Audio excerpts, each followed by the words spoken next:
I'm a psychologist. I believe in testing. Testing can be beneficial to the educational process. It can help the teacher more fully understand the student and the student's needs. It can help the student decide what teaching strategies are best for that particular student.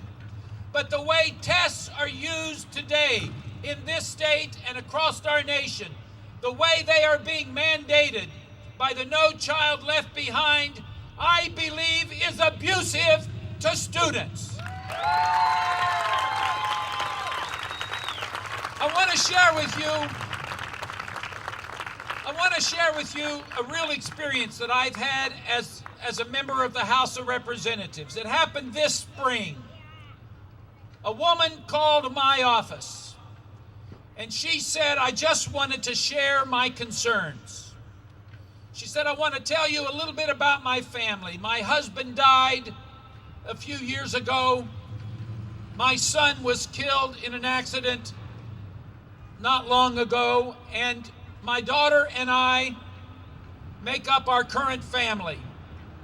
She said, my daughter is a good girl. She attends school, she gets good grades, she plays 3 instruments in the band.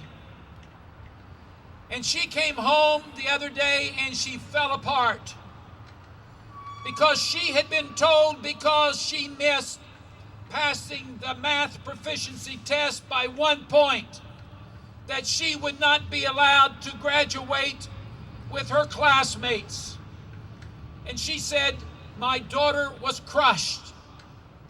I had one of my staff members go visit the principal at that particular school, and he told my staff person, we are terribly upset. This was a good student, a good person. She worked hard. We don't know why she has been unable to pass that test, the last time failing by only 1 question. But we know she's a good student and a good person, and she deserves to graduate with her class, but my hands are tied.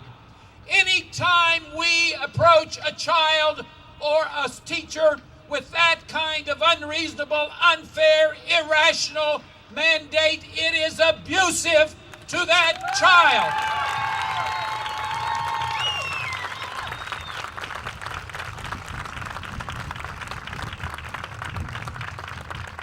In closing, I just want to briefly share with you what Ohio has experienced this past year in terms of the No Child Left Behind. Last year, students in Ohio missed out on $310 million of promised funds. That figure includes $196 million of Title I grants denied to our most at-risk students, $23 million stripped from after-school funding, $12 million taken from teacher quality grants, and $42 million withheld from special education services. My friends, we are facing a great challenge in our nation. An incredible decision will be made in about 30 days. That decision will determine the future of this nation. So you and I who are here today concerned about education, we're not just fighting for our students or our schools or our communities or our jobs. What you and I are fighting for during the next 30 days is the future of the United States of America. Are we up to the challenge? Do we intend to take the fight to George W. Bush? Will we reclaim our nation on November the 2nd?